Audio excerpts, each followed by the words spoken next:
ഉക്രൈന്റെ ആർസനലിലുള്ളതിൽ വെച്ച് വളരെ പ്രധാനപ്പെട്ട ഒരു ആയുധമാണ് SU-27. പാശ്ചാത്യ പങ്കാളികളിൽ നിന്ന് F-16 വന്നാലും ഉക്രൈൻ ഇന്നുവരെയും ഉപയോഗിച്ചുകൊണ്ടിരിക്കുന്നത് ഈ SU-27, MiG-29, വീണ്ടും സോവിയറ്റ് കാലഘട്ടം മുതൽ ഉപയോഗിച്ചുകൊണ്ടിരിക്കുന്ന SU-24 വിമാനങ്ങളാണ്. ഇത്രത്തോളം ഉക്രൈൻ ഉപയോഗിച്ചുകൊണ്ടിരിക്കുന്ന ഈ SU-27 വിമാനത്തെ ഇന്നലെ റഷ്യ ഉക്രൈൻ യുദ്ധത്തിൽ റഷ്യയുടെ S-400 വെടിവെച്ച് വീഴ്ത്തി. ഈ റഷ്യ ഉക്രൈൻ യുദ്ധം ആരംഭിച്ചതു മുതൽ S-400ന്റെ വളരെ പ്രധാനപ്പെട്ട ഒരു കില്ല ഇത് മാറിയിട്ടുണ്ട്. കാരണം ഇതിന് മുൻപ് നടന്ന സംഭവങ്ങളിലെ വാർത്തകൾ എടുത്ത് നോക്കിയാൽ പല മിസൈൽസിനെ S-400 ഡിഫണ്ട് ചെയ്തിട്ടുണ്ട്. വീണ്ടും പല സ്ഥലങ്ങളിൽ ക്ലസ്റ്റർ വാർഹെഡ്സ് ഉപയോഗിച്ചതിനു ശേഷം S-400ന്റെ ചില യൂണിറ്റ്സ് നശിപ്പിച്ചിട്ടുണ്ട്. ഇവയ്ക്കെല്ലാം മറുപടി നൽകുന്ന രീതിയിൽ ഈ സംഭവം ഇപ്പോൾ മാറിയിട്ടുണ്ട്. അതേസമയം ഹൂത്തീസിന്റെ ലക്ഷ്യങ്ങളിൽ കഴിഞ്ഞ 4 ദിവസമായി അമേരിക്കയുടെ യുദ്ധക്കപ്പലുകളും അമേരിക്കയുടെ വിമാനങ്ങളും ബോംബ് വർഷിക്കുകയാണ്. ഇതിൽ ഹൂത്തികളുടെ പ്രധാനപ്പെട്ട റഡാർ സ്റ്റേഷനും ഡാമേജ് സംഭവിച്ചിട്ടുണ്ട്. ഇവയെല്ലാം ഈ വീഡിയോയിലൂടെ വിശദമായി അറിയാം.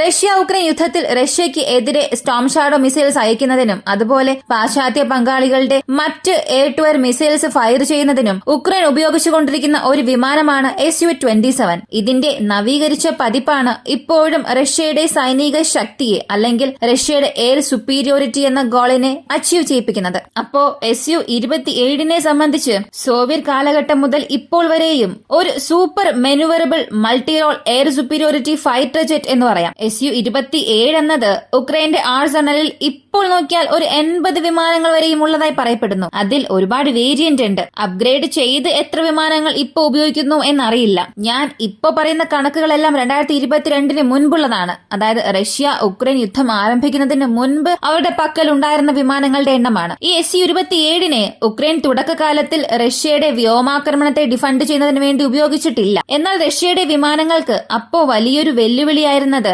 മാൻ പാഡ്സ് എന്ന് പറയപ്പെടുന്ന ആ മാൻ പോർട്ടബിൾ എയർ ഡിഫൻസ് സിസ്റ്റം ആയിരുന്നു. എന്നാൽ ഒരു ഘട്ടത്തിന് ശേഷം ഉക്രൈനുള്ളിൽ പാട്രിയോട്ട്, IRIS-T വീണ്ടും പല വെസ്റ്റേൺ മെഡ് പാർട്ട്നേഴ്സിന്റെ അകത്തേക്ക് വരാൻ തുടങ്ങിയതിനു ശേഷം SU-27നെ ഏരിയൽ വാർഫെയറിന് വേണ്ടി കൂടുതലായി ഉപയോഗിക്കാൻ തുടങ്ങി. ഇതിന്റെ പ്രധാനപ്പെട്ട ടാക്ടിക്സ് ആയിരുന്നത്, അതായത് സ്റ്റോം ഷാഡോ മിസൈൽസ് വരുന്നതിന് മുൻപ് വരെയും ഇത് ഉപയോഗിച്ചത് ടാർഗറ്റ് കോർഡിനേഷൻസ് ഗ്യാദർ ചെയ്യുന്നതിനും റഷ്യയുടെ മിസൈൽ പ്രതിരോധ സംവിധാനങ്ങളെ ദിശ തിരിപ്പിക്കാൻ ഉപയോഗിച്ചു. ഇപ്പോ ഒരു പ്രദേശത്തെ നോക്കി ഏരിയൽ ടാർഗറ്റ്സിനെ ന്യൂട്രലൈസ് ചെയ്യണം, അല്ലെങ്കിൽ ആ പ്രദേശത്തുള്ള എയർ ഡിഫൻസ് സിസ്റ്റത്തെ ടാർഗറ്റ് ചെയ്യാൻ പോകുന്നുവെന്നുണ്ടെങ്കിൽ അതിനായി ഇവർ SU-27നെ ഉപയോഗിച്ച രീതി എങ്ങനെയാണെന്ന് ചോദിച്ചാൽ അകത്ത് ഡീകോയ്സുമായി ചേർത്ത് ഇതിനെ അയക്കുകയും എയർ ഡിഫൻസ് സിസ്റ്റത്തിന്റെ എൻഗേജ്മെന്റ് സോണിന് പുറത്തുള്ളപ്പോൾ തന്നെ ഡമ്മി മിസൈൽസ് ഫയർ ചെയ്യാൻ തുടങ്ങും. ഇതിൽ പറ്റിക്കപ്പെട്ട ചില റഷ്യയുടെ എയർ ഡിഫൻസ് സിസ്റ്റം S-300. എന്നാൽ S-400 SU-27ന്റെ ഈ ഒരു പദ്ധതിക്കുള്ളിൽ വീണില്ല. എന്നാൽ S-300 ആക്ടിവേറ്റ് ആകുമ്പോൾ അതുള്ള ആ ഒരു പ്രദേശങ്ങളെ നോക്കി ഇവരുടെ ആർട്ടിലറി സ്ട്രൈക്ക് ചെയ്യും. കൂടുതൽ ഡ്രോൺസിനെ അകത്തേക്ക് അയച്ച് അവിടെ ഏരിയൽ വാർഫെയർ ചെയ്യും. വീണ്ടും പല സ്ഥലങ്ങളിൽ ഹൈമാസ് ഉപയോഗിച്ച് ആക്രമണങ്ങൾ നടത്തുക. ഇങ്ങനെയെല്ലാം ചെയ്തുകൊണ്ടിരുന്നു. ഇപ്പോ അടുത്തിടെ ATACMS ഉപയോഗിച്ച് ഡോൺബോസ് റീജിയണിൽ S-400ന്റെ റഡാറും ലോഞ്ചറും നശിപ്പിച്ചല്ലോ. ഇതേ സെയിം സ്ട്രാറ്റജി ഉപയോഗിച്ചാണ് ഉക്രൈനും ചെയ്തത്. എന്നാൽ ഇതിനുമപ്പുറം സ്റ്റോം ഷാഡോ മിസൈൽസ് അവർ ഉപയോഗിച്ചപ്പോഴാണ് അതൊരു ഗെയിം ചേഞ്ചിങ് മൊമെന്റായി മാറിയത്. ഇപ്പോ SU-27നെ സാബ്രോസേഷ്യയ്ക്കും പോക്രോവേഴ്സിനും നടുവിലുള്ള ഒരു പ്രദേശത്തെ ടാർഗറ്റ് ചെയ്യാനായി ഫ്രണ്ട് ലൈനോട് ചേർന്ന് വന്നു. ഇങ്ങനെ ഫ്രണ്ട് ലൈനോട് ചേർന്ന് വരുമ്പോൾ റഷ്യയുടെ അൺനോൺ റഡാർ ഇതിനെ പിക്ക് ചെയ്തതായി ഒരുപാട് വാർത്ത പുറത്തു വന്നു. റഷ്യയുടെ മിനിസ്ട്രി ഓഫ് ഡിഫൻസിനെ സംബന്ധിച്ച് അവരുടെ ഒഫീഷ്യൽ സ്റ്റേറ്റ്മെന്റിൽ ഇങ്ങനൊരു സംഭവം നടന്നു എന്ന് പറഞ്ഞു. എന്നാൽ എങ്ങനെ നടന്നു, ഏത് സ്ഥലത്ത് നടന്നു എന്നുള്ളതൊന്നും അവർ മെൻഷൻ ചെയ്തിട്ടില്ല. പല സ്ഥലങ്ങളിൽ ഇങ്ങനെയുള്ള മിസ്മാച്ച് സംഭവിക്കുന്നതായി നമുക്ക് കാണാൻ കഴിയും. എന്നാൽ ഇപ്പോ വരെയും വന്നിരിക്കുന്ന വാർത്തകൾ അനുസരിച്ച് നോക്കിയാൽ സാബ്രോസേഷ്യ, നിപ്രോ, പോക്രോവേഴ്സ് ഇവ മൂന്നും ഒരു ട്രയാങ്കിൾ പോലുള്ള പ്രദേശമാണ്. ഇതിൽ നിപ്രോവേഴ്സിനും പോക്രോവേഴ്സിനും നടുവിലുള്ള പൗലഹോട്ട് എന്ന പ്രദേശത്താണ് ഈ ഷൂട്ട് ഔട്ട് നടന്നത്. പോക്രോവേഴ്സിൽ യുദ്ധം നടന്നല്ലോ. ഈ സ്ഥലത്തിനും ഈ വിമാനം വെടിവെച്ച് വീഴ്ത്തിയ സ്ഥലത്തിനും ഇടയിലുള്ള ദൂരം എന്നത് 100 കിലോമീറ്ററിലും അധികമാണ്. കൂടാതെ ഈ വിമാനത്തിൽ വെടിയേറ്റതിന് ശേഷം കുറച്ചു ദൂരം മാറിയാണ് അത് വീണ് പൊട്ടിത്തെറിച്ചത്. അവിടെ റഷ്യയുടെ എയർ ഡിഫൻസ് സിസ്റ്റം ഇപ്പോ S-300നെ കൊണ്ട് അതിനെ ന്യൂട്രലൈസ് ചെയ്യാൻ സാധിക്കും. എന്നാൽ ഇവിടെ അതിന്റെ സാധ്യതകൾ വളരെ കുറവാണ്. കാരണം പോക്രോവോസിന്റെ ഫ്രണ്ട് ലൈനിൽ അല്ലെങ്കിൽ ഫ്രണ്ട് ലൈനിൽ നിന്നും 80 മുതൽ 90 കിലോമീറ്റർ വരെയും റഷ്യയുടെ S-400 നിർത്തിവച്ചിട്ടില്ല. കാരണം അതിന്റെ ഏരിയൽ കപ്പാസിറ്റീസിനെ സംബന്ധിച്ച് സേഫസ്റ്റ് സോണിലായിരിക്കും അത് നിർത്തിവച്ചിരിക്കുക. കൂടാതെ തുടർന്ന് റഷ്യയുടെ എയർ ഡിഫൻസ് സിസ്റ്റത്തിനെതിരെ ഉക്രൈന്റെ വാർഫെയർ അധികമായി നടക്കുന്നത് കൊണ്ട് വളരെ സേഫായ ഡിസ്റ്റൻസിലാണ് അവർ നിർത്തിയിരിക്കുക. അതിനാൽ S-300 ഇവിടെ ഉപയോഗിച്ചിരിക്കാനുള്ള സാധ്യത വളരെ കുറവാണ് ഡിസ്റ്റൻസ് അനുസരിച്ച് നോക്കിയാൽ. അങ്ങനെ അങ്ങനെ 100 കിലോമീറ്ററിൽ ഈ ഒരു എൻഗേജ്മെന്റ് നടന്നുവെന്നുണ്ടെങ്കിൽ തീർച്ചയായും ഇത് S-400 തന്നെയായിരിക്കും ചെയ്തിട്ടുണ്ടാവുക. ഈ വിമാനം മിസൈൽ വരുന്നത് നേരത്തെ അറിഞ്ഞിട്ടുണ്ട്. അവരുടെ ഏർലി വാർണിംഗ് സിസ്റ്റം വഴി ഒരു മിസൈൽ തങ്ങൾക്ക് നേരെ വരുന്നു എന്നുള്ളത് മനസ്സിലാക്കുകയും അവർ ചെയ്യാനായി വന്ന ആ ഒരു ദൌത്യത്തെ ഉപേക്ഷിച്ച് തിരികെ പോകുന്നു. കാരണം പോക്രോവേഴ്സിൽ ഒരു ആക്രമണം നടത്താൻ വേണ്ടിയാണ്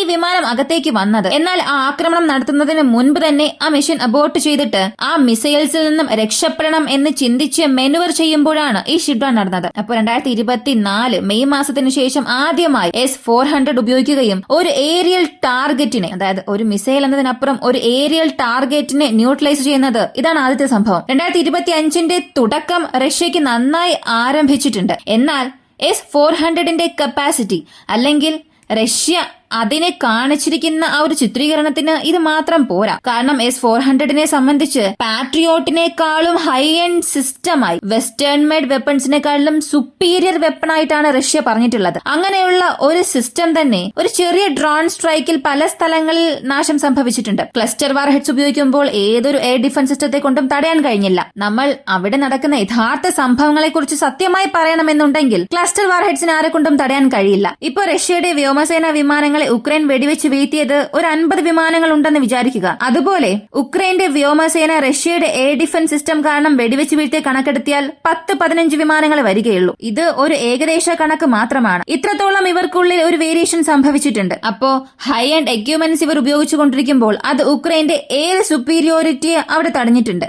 വീണ്ടും റഷ്യ ഉക്രൈനുള്ളിൽ അവിടെ എയർഫോഴ്സിനെ അയച്ച് ഏതൊരു സ്ട്രൈക്ക് മുഴുവനായും ചെയ്യാൻ കഴിയുന്നില്ല. പാട്രിയോട്ട് വരുന്നതിന് മുൻപും അതേ അവസ്ഥ തന്നെയായിരുന്നു. അപ്പോ S-400 ടെക്നിക്കൽ സൈഡ് നോക്കുമ്പോൾ ഇപ്പോൾ നടന്നിരിക്കുന്ന സംഭവം വളരെ പ്രധാനപ്പെട്ടതാണ്. അതിന്റെ ഫംഗ്ഷനാലിറ്റി, അതിന്റെ മുഴുവൻ കപ്പാസിറ്റി നോക്കുകയാണെങ്കിൽ വീണ്ടും പല വിമാനങ്ങളെ അത് വെടിവെച്ച് വീഴ്ത്തിയിട്ടുണ്ടാകണം. എന്നാൽ എന്തുകൊണ്ട് റഷ്യ അതിനെ അത്രത്തോളം ഉപയോഗിച്ചില്ല? അല്ലെങ്കിൽ അതിലെന്തെങ്കിലും മറ്റ് പ്രശ്നമുണ്ടോ എന്നുള്ളത് നമുക്കറിയാത്തൊരു കാര്യമാണ്. അടുത്ത ഹൂതീസിന്റെ കാര്യം നോക്കുകയാണെങ്കിൽ ഡിസംബർ മാസം 30, 31, 1, 2 ഇന്നലെ വരെയും ഈ 4 ദിവസത്തിൽ അമേരിക്ക 30 സ്ഥലങ്ങളിൽ ഹൂതീസിന്റെ ടാർഗറ്റ്സിനെ ലക്ഷ്യം വെച്ചിട്ടുണ്ട്. അവസാനം F-18 വിമാനം അമേരിക്കയുടെ ഫ്രണ്ട്ലി ഫയർ വഴി വെടിവെച്ച് വീഴ്ത്തിയതിനു ശേഷം ഹൂതീസിനും ഇസ്രായേലിനും ഇടയിൽ എസ്കലേഷൻസ് അധികമായി. എന്നാൽ വീണ്ടും ഒരു ബാലിസ്റ്റിക് മിസൈലിനെ ഇസ്രായേൽ ഇന്റർസെപ്റ്റ് ചെയ്തു, അതും ഹൂതീസിന്റെ. കൃത്യം അടുത്ത ചില മിനിറ്റിൽ തന്നെ ആ മിസൈൽ ലോഞ്ച് എവിടെ നിന്നാണോ ചെയ്തത് അതിനെ അമേരിക്കയുടെ യുദ്ധവിമാനങ്ങൾ ആക്രമിക്കാൻ തുടങ്ങി. ഇതിനുശേഷം സംഭവിച്ചത് 30 സ്ഥലങ്ങൾ ഞാൻ പറഞ്ഞല്ലോ. ഇതിൽ തലസ്ഥാനമായി സനയുണ്ട്.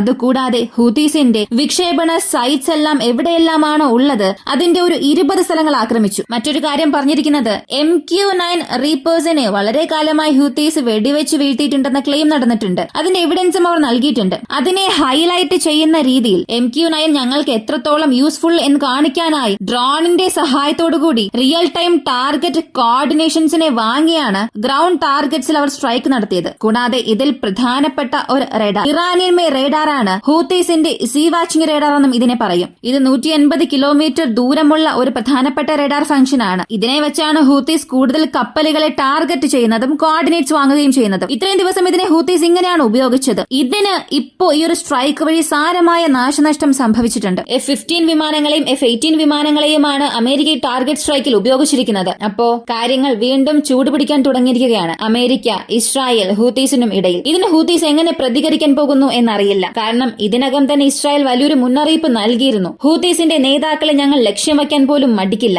എല്ലാവരും സുരക്ഷിതരായിരിക്കുക എന്ന്. അപ്പോൾ കാണാം ഇതൊക്കെ എങ്ങനെ അവസാനിക്കുമെന്ന്. ഈ ഒരു വീഡിയോയെ കുറിച്ചുള്ള നിങ്ങളുടെ അഭിപ്രായം കമന്റിൽ പറയുക. പ്രധാനമായും S-400 വെടിവെച്ച് വീഴ്ത്തിയെന്ന ഒരു തിയറി പറയുന്നുണ്ട്. അതിനുള്ള പോസിബിലിറ്റീസും ഒരുപാടുണ്ട്. കാരണം ഇത്രത്തോളം ലോങ് റേഞ്ച് മിഷൻസിൽ S-400 അങ്ങനെ ഉപയോഗിക്കില്ല. കാരണം പോക്രോവേഴ്സിന്റെ ഫ്രണ്ട് ലൈനിൽ നിന്നും 100 കിലോമീറ്റർ മാറിയാണ് ഈ ത്രെഡിനെ ന്യൂട്രലൈസ് ചെയ്തത്. അപ്പോൾ സത്യത്തിൽ ഇതിനെ എന്ത് വെടിവെച്ച് വീഴ്ത്തിയിട്ടുണ്ടാകുമെന്നാണ് നിങ്ങൾ കരുതുന്നത്? നിങ്ങളുടെ അഭിപ്രായം കമന്റിൽ പറയുക. വീഡിയോ ഇഷ്ടമായ ലൈക്ക് ചെയ്യുക, ഷെയർ ചെയ്യുക. ഇങ്ങനെയുള്ള വീഡിയോസ് കാണാൻ താല്പര്യമുള്ളവരാണ് നിങ്ങളെങ്കിൽ ഇപ്പൊ തന്നെ നമ്മുടെ ചാനൽ സബ്സ്ക്രൈബ് ചെയ്യുക. മറ്റൊരു വീഡിയോയുമായി വീണ്ടും കാണാം.